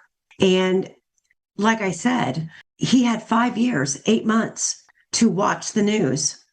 And we didn't get from the state that, oh my God, Rick Allen every day online was searching the Delphi murders. He was looking this up. He was looking that up. He was looking this up. Nothing that this man did is indicative of a man who had committed a crime like this and was attempting to hide in plain sight. Right. And was looking. Why would you continue to live there? If you got away with murder, I'd be relocating, possibly to another country. Well, not only that, but the day that the day that the police show up at your house, he doesn't have, and they take him into the police station, and he doesn't have a real accurate account of how he got there or that day. Don't you think that would have been something that he had played over in his mind 1,000 times? And everything that if he was the killer, he would have known what the killer drove. He would have known where the killer parked. He would have known what the killer wore that day. And as the killer, when he sat down in front of law enforcement, he would have said everything opposite of the truth. And to me, I'm watching a man who and don't take this the wrong way, but he's a typical man. The day, the 2 girls, were abducted and killed, but look at what I do in my spare time. I go to work, I come home, I get online, I cover true crime. The man I live with has absolutely no interest in what I do. He doesn't want to hear the gory details. He doesn't want to know about anything that I'm discussing online. It's not his forte. He'd rather sit and watch the golf tournament. Rick Allen reminds me of that type of person. Like, well, I was there that day, but it didn't stand out. The memories of that day don't really stand out. I can't even tell you which fucking car I drove. But a killer who drove the 2016 Ford Focus, who knew that there might have been a chance that he was captured on camera in that car, wouldn't have even given the option of him being in that car when he had an alternative. Yeah. Nothing about this makes sense. Wasn't it said that the killer took quote unquote trophies, pieces of clothing of the girls, maybe underwear or something? Well, they nothing ever turned up in Richard Allen's possession. Do you surely if this is the one homicide you commit, which is a double homicide in this case, don't you think a real certified killer would be keeping trophies? He'd go through hell and high water to hold on to these trophies. They're hard won, and he got away with it.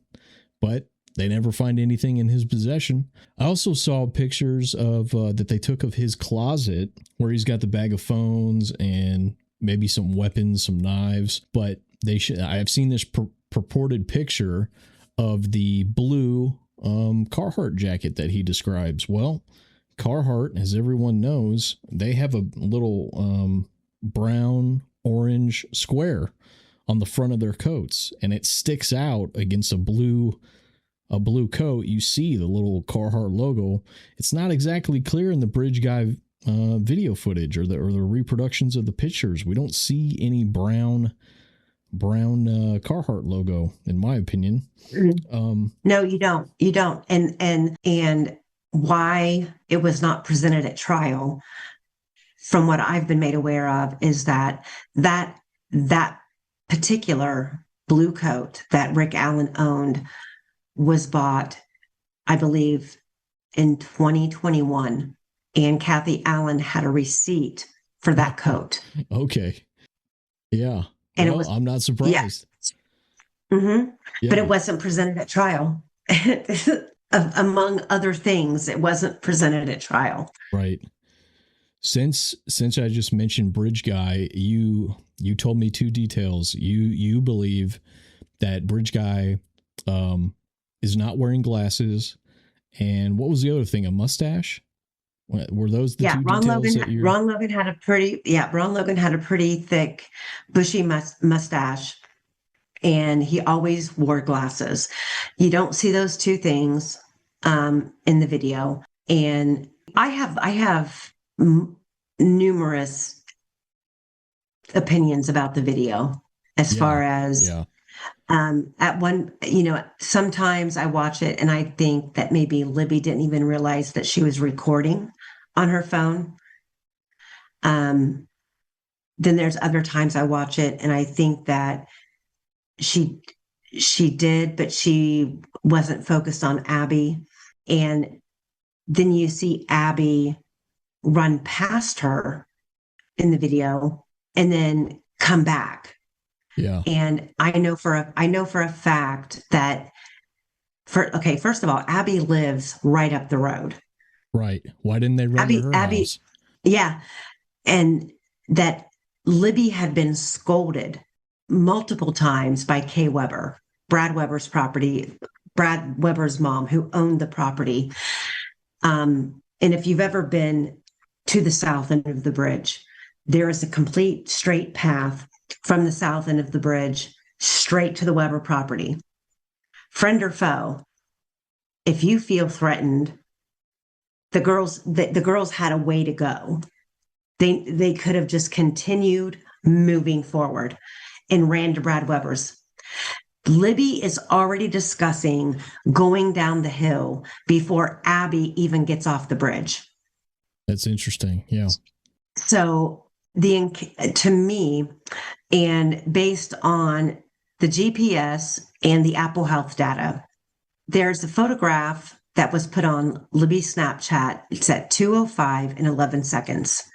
And it's a photograph of the Monon High Bridge. I have questions about that photograph, but let's just pretend today that it was taken in real time, that it wasn't just a photo that was in her camera roll that she uploaded. There's a 2:05 10-second photo uploaded. It takes them 2 minutes to get from the north end of the bridge to Abby approaching the third platform, which is more than halfway across the bridge. That the so-called 2:07 photo was taken. From that point to the start of the Bridge Guy video at 2:13, there's a 6-minute interval. So she gets more than halfway across the bridge in 2 minutes. But then it takes 6 minutes to get to where we see where Abby is at the start of the BG video at 2:13. What transpired on the bridge? Was it the Ron Logan encounter? Let's go see my farm animals. I mean, I don't know. Were they walking with someone that they thought they knew? Or did they meet the person that they thought they were meeting? Which plays into the fact that Betsy Blair said she saw a young guy on the first platform with brown poofy hair. That aligns straight up and down with Daniel Pearson's description. So the girls weren't thinking they were in the presence of somebody who was going to harm them. And then you go back to Daniel Pearson, who years before the murders created an abduction video at the Monon High Bridge for a school project. I mean, there are so many countless different ways that this case could go with some real suspects that fit every scenario that's laid out in this case. But the only one that doesn't fit is Rick Allen. Yes, I agree. I absolutely agree. And I'll echo your sentiment that you expressed earlier. If it somehow comes out that there's other evidence, I mean, I'll gladly say, okay, fine. I'm convinced that he is because you showed me, you know, XYZ, you proved it to me. But I just find the state's case extremely lacking. I happened to catch one of maybe multiple interviews that jurors did, and I think they did one with Murder Sheet. And this female juror that they're interviewing, she says, yeah, the bullet evidence, I didn't really care about that. The other stuff, I didn't really care about it. It was the timeline that convinced me the most that it had to be Rick Allen. So, and her, in the key sentence that just floored me was, no one else was there. Who else could it be? yes. And that's a complete lie. There were many other people there. Well, I'll tell you what, too. I told you I am sort of an Archie Bunker character. I do believe in the death penalty. I do believe in maximum punishment to the fullest extent of the law for people who do sex crimes and violent crimes. But I got to say, if there are cases like this, is just one case in Flyover America, and there's 49 other states. If there's one case like this in every other state, I really think I need to give pause to my support for the death penalty, because if we can't even get the right guy and be sure of it, you know, I was operating on the assumption, yeah, they got guilty people who deserve it, people who are unquestionably guilty. A jury of 12 people decided such. So put them to death. They deserve it. Well, I'm going to have to pause and rethink my position here. This is extremely concerning stuff. It is. And I mean, I would like to throw out there that to me, the death penalty is the easy way out versus someone being forced to live their life in confinement in a cage. To me, that's more punishment than just going to sleep for forever. And that's one reason why I used to support the death penalty. But the more that I got involved in following these cases and researching different cases and realizing that, you know, I used to work for law enforcement, and I know what they're up against. And for the most part, I would say in a large metropolitan city, it's harder to get away with the corruption.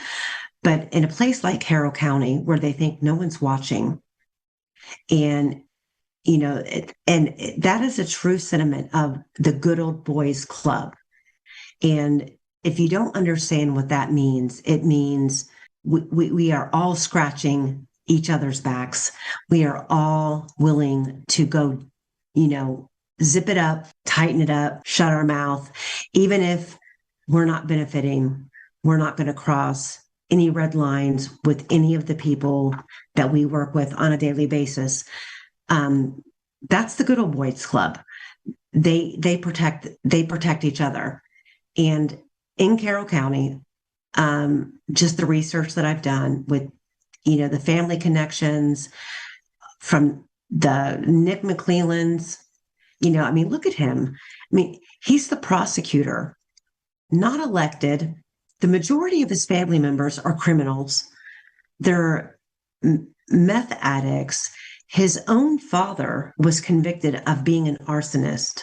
Now, maybe Nick McClelland was, he was the blossoming fruit of the tree and not the bad, he just not the bad apple that falls far from the tree. But I can't give him that much grace. I've done too much research on him to know that, he's had a hand in a lot of bad people's cases that he's fought tooth and nail for to get off. And he was quite successful as a defense attorney and then turned prosecutor without an election. And this be his first case, conveniently his first case. And he pushes out a seasoned prosecutor with really no explanation. Robert Ives just kind of bowed out gracefully and left. Here's Nick McClelland, and he just happens to land in the crime of the century in the Midwest. I'm not buying it. But you have people who live there who either buy it or pretend to buy it out of fear. Yeah, they want it to be over with, and this gives them the perfect excuse to put their head back in the sand and say, what are you, some kind of nut? It's all been said and done. It's officially over. Richard Allen's it. End of story. Move on. That's what they want, and that's what the opportunity they were given. So, yeah. I thought it was funny. Someone pointed out, apparently Richard Allen, the CVS drugstore that he worked at, is right across the street from the police department. Is that true? Oh, yeah. Uh-huh. Oh, my God. Mainstream. I'm talking a 4-block radius of downtown Delphi. And the crazy thing is, it is the cutest town. It really is. It is so nice. It's so quaint. The trail system is beautiful.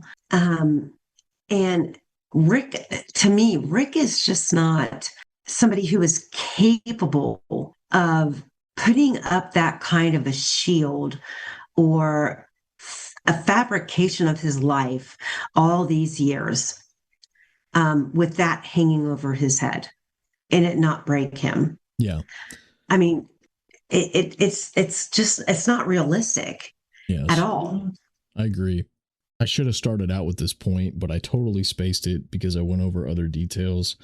I think it's a slam dunk case that we can confidently say that we can criticize Jerry Holman, Doug Carter, Roland Purdy, Tobe Lesenby, Anthony Liggett, and everyone else involved, because that photocopy, which I have, and I put it on the previous episode videos of the Rick Whiteman tip from February 16th or 17th, it was forwarded to Jerry Holman's personal email. So he had this. Everyone else had it from the beginning. And when I went through the document I referenced earlier, that's 1,200 pages and has several depositions, I came away with the distinct impression that Jerry Holman in particular was not up to date on any of the details of any of the people that he's asked about, the persons of interest, the potential suspects. It's like every time Rosie or Baldwin asks him about someone, oh, I don't know, I don't recall. These guys were not up to date on anything. So for it to take 5 years and 8 months, that is totally incompetence on them. They had the guy in their email file from the second or third day after they found the bodies.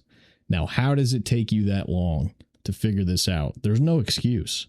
If anyone else would have done this, in any other sort of job or profession, they would have been fired. So I feel very comfortable calling them incompetent. And the fact that they go to the CrimeCon or the Clue Awards or wherever, and that Jerry Holman in particular gets awards for this, how shameful, how embarrassing. It's sickening. It's sickening. And in this case particular, the only thing that makes any kind of sense is they were playing along, pretending to investigate, going before the media, we're not going to stop. We're going to find this. Somebody knows all of those shenanigans. And to me, I feel like very early on, they knew who did this. They knew the motive. They knew why, and they knew what it was connected to. And it would affect too many people to make that arrest. And then when it came down to the sheriff's election and they were being called out, and they had somebody on the precipice who could have been possibly taking over control of the sheriff's department, which was Mike Thomas, who was threatening, I'm going to bring in the big dogs. I'm going to bring them all back in. I'm going to bring in the experts, and I'm going to expose you. That was the turning point. That's my personal opinion.